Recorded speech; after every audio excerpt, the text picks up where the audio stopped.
یہ انتقام ہے جو میرے اندر گرم سانس لے رہا ہے۔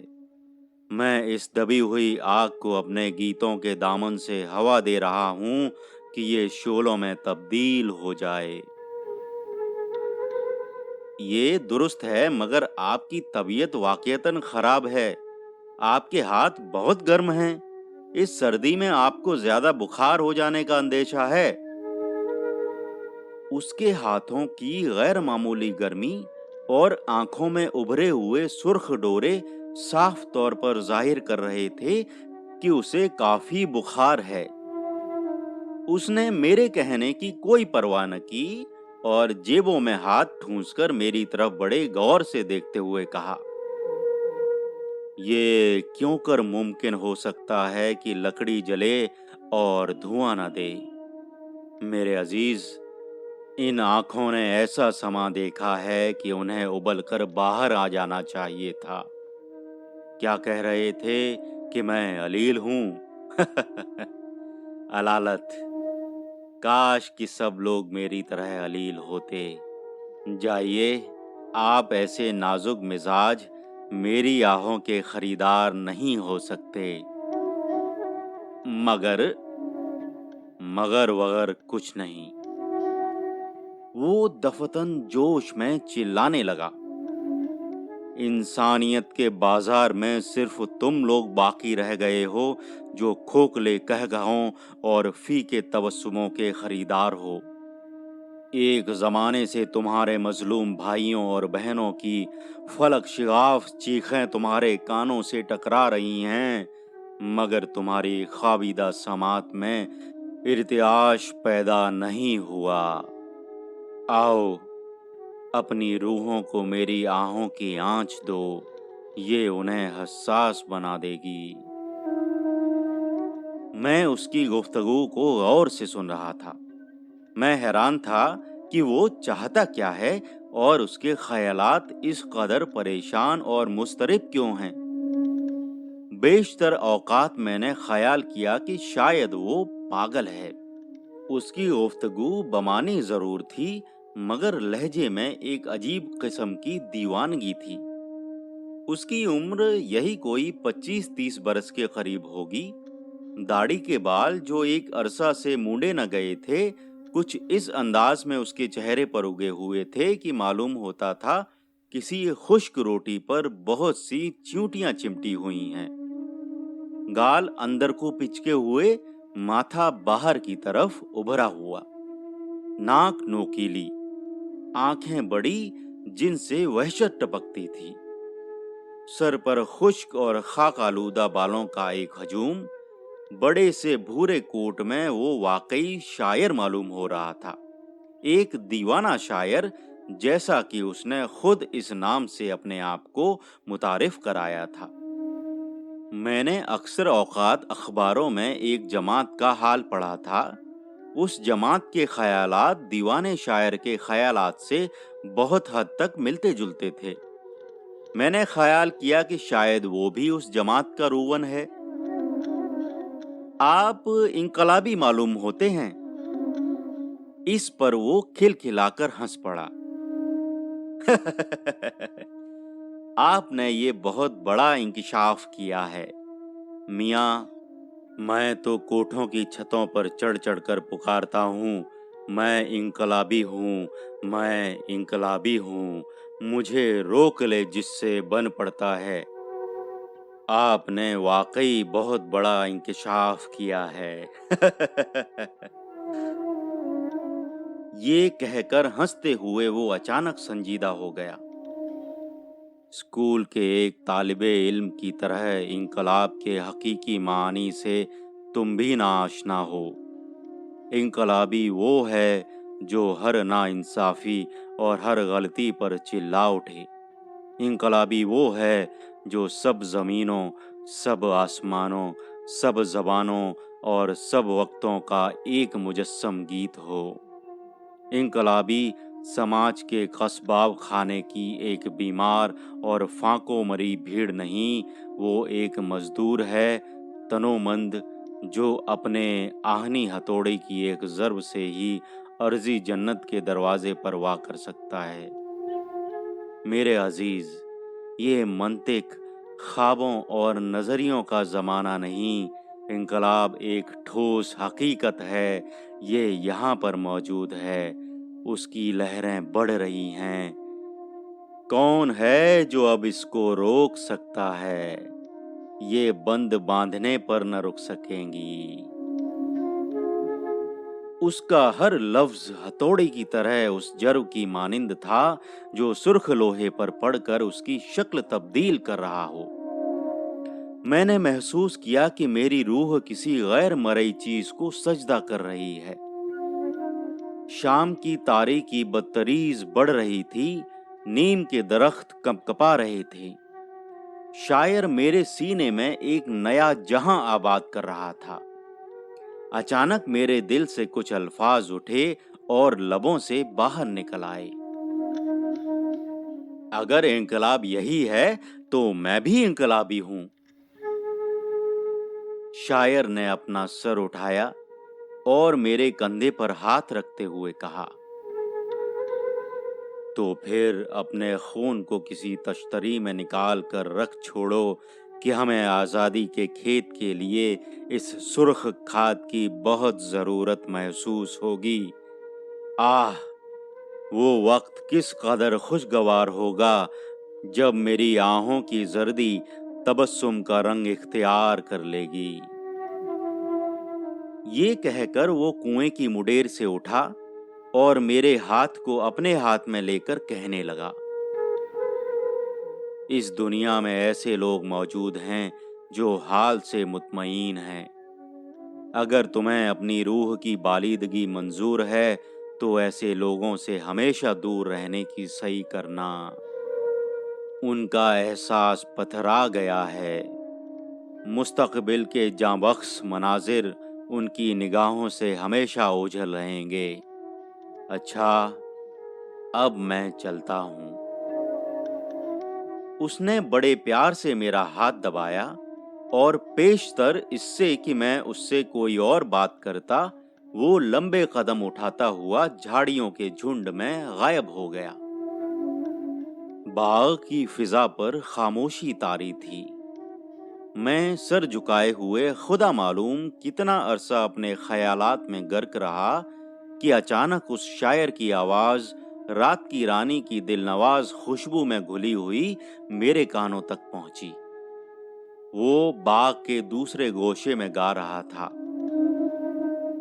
زمین ستاروں کی طرف للچائی ہوئی نظروں سے دیکھ رہی ہے، اٹھو اور ان نگینوں کو اس کے ننگے سینے پر جڑ دو، ڈھاؤ، کھودو، چیرو، مارو، نئی دنیا کے معمارو، کیا تمہارے بازوؤں میں قوت نہیں ہے؟